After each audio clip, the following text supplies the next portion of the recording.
Have you got some opening remarks, Gonzalo?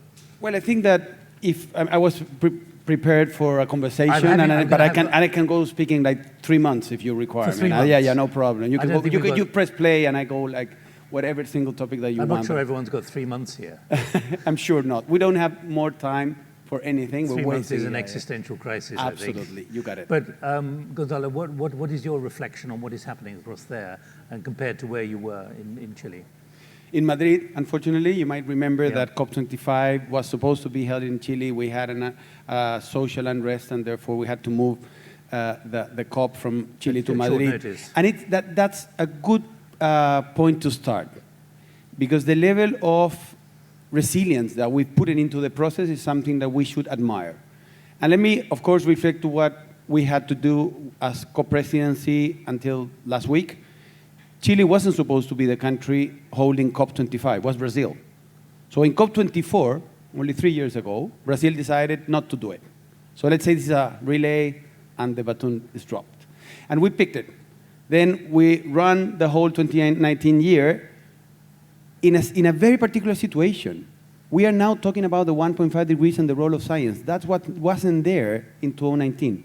Only 2 years ago, we started positioning science and the 1.5 degree in the center of the agenda. And the role of nature. Well, the role of nature, I think it was much more here even. Exactly. And then the role of finance. So there are so many historical missing links that some of us that I'm coming from the private sector, I'm an entrepreneur, I was invited to take this role. It's been my most incredible privilege as an individual professionally. But I was so surprised that science was not necessarily in the center and the guiding star, that 1.5 was not necessarily evident. Many organizations, many leaders of the world were still pointing to 2 degrees because politically that was their role. And then, as you said, nature wasn't evident as finance was not in the room. So we have to take a look, of course, and not necessarily put all of our vision into the picture of today, rather watch the whole film. What do you see going on across there? Look, it's easy for me to quote this, but when Greta just talks about blah, blah, blah, my very strong impression, having been in the Blue Zone for the first week, is there's an incredible engine room of change going on. It may not produce exactly what is needed on the scale that's needed, but there's been extraordinary change at high speed. Absolutely, and I think that we all that are concerned about climate should thank Greta and the youth and many environmental activists that have been doing the push for a long time. As President Obama underlined. As President, he's another radical environmentalist, like pushing for more ambition. That's absolutely necessary. What we're seeing now, I would say, is a tension of 2 realities and 2 fake news. It's real that we're not yet there. It's real that we have a long way to go until we can stabilize the system. That's what we're here for, right? We need to make the ecosystem, this beautiful earth that is there in the picture, get back to stability. And we need, therefore, much more ambition. But at the same time, many things that are being said in the media and through activism, I would expect those people to be held accountable as well, because when they say lies, they also diminish all of the effort. It's very hard to be one that is really doing the work and you get into just for free the perception that you're bullshitting and that you are greenwashing and that you're based on offsets. We've run the most amazing campaign called Race to Zero that is based on science, is not dependent on offsets. It's absolutely focused on these short-term 2030 targets, has been checked by many scientists from all around the world. It's really credible.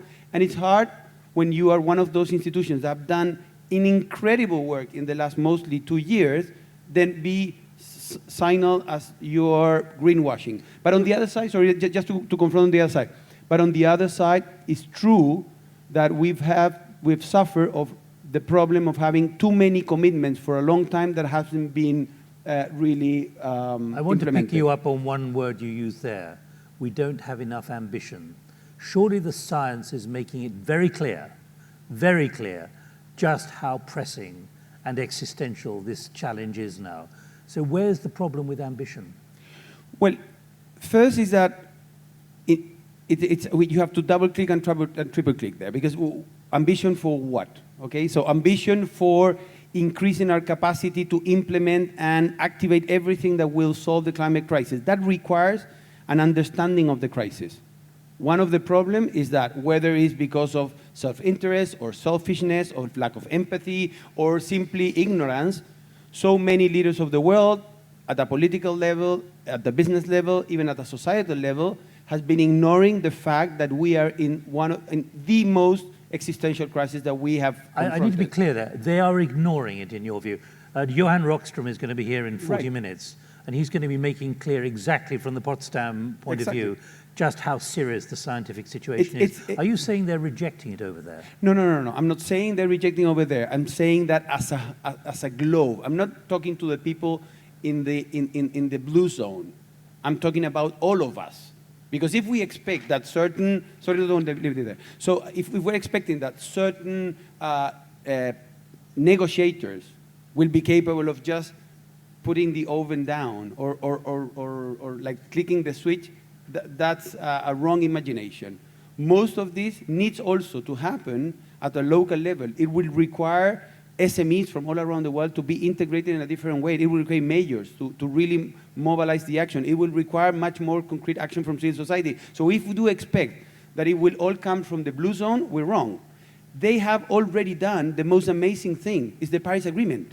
Now it's about, of course we expect they finish the process of negotiation. We do expect that they will come out with the rule book being closed. That's a really concrete expectation that we should have. It's part of the rules of the game. But then it comes all to implementation. I do expect that this will be the first COP around implementation and action. And when it comes to that, it's not necessarily going to be happening in a blue zone, whether it's here or next year in Egypt.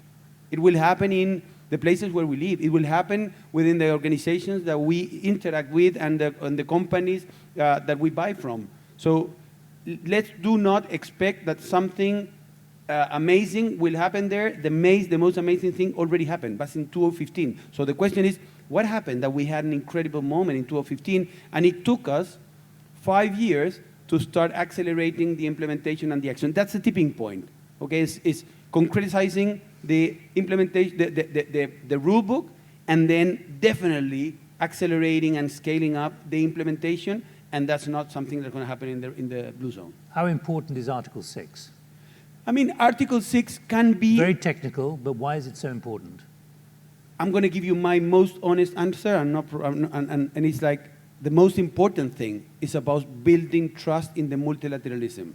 We need that every single promise that has been made in a multilateral room need to be held, I mean, need to be implemented, right? So when it comes to the Article 6, what we need is that they close the rule book for all of us to keep on trusting on the capacity of the multilateral system to keep on working.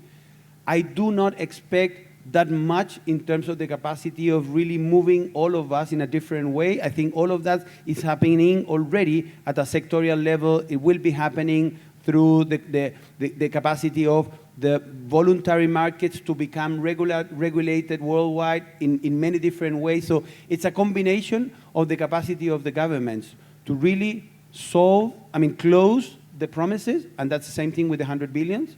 It's not that the 100 billions will solve the problem.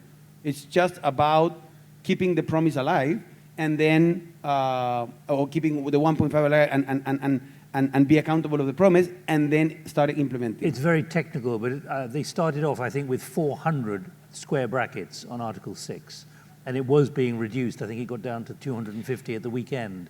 But how important is it, if they remove all those brackets, square brackets, is that in itself an achievement? Absolutely. Absolutely, again, because we cannot keep on thinking that the solution for climate change will become from a text or the capacity of those people to remove brackets.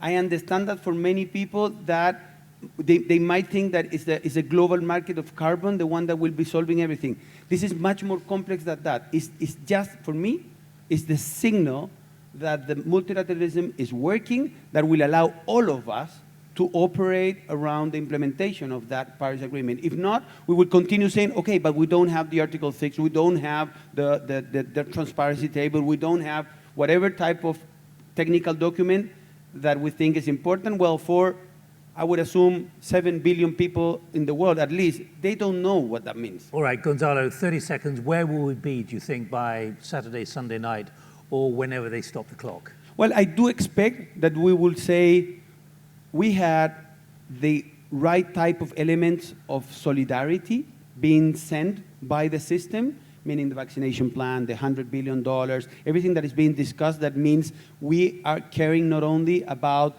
removing the emissions of the atmosphere, but rather really make it very concrete for the people that are suffering the consequences of any major global crisis. And seems like we've finished somehow the main aspects of negotiation after 26 versions of the COP. Now it's all about implementing. And you know what? Here's a list of things that we've seen in Glasgow that are reflecting that level of commitment on implementing the Paris Agreement and implementing the solutions for this crisis in this decade, not for 2050, today. Gonzalo Muñoz, thank you so much. Thank you. UNFCCC High-Level Champion for Chile.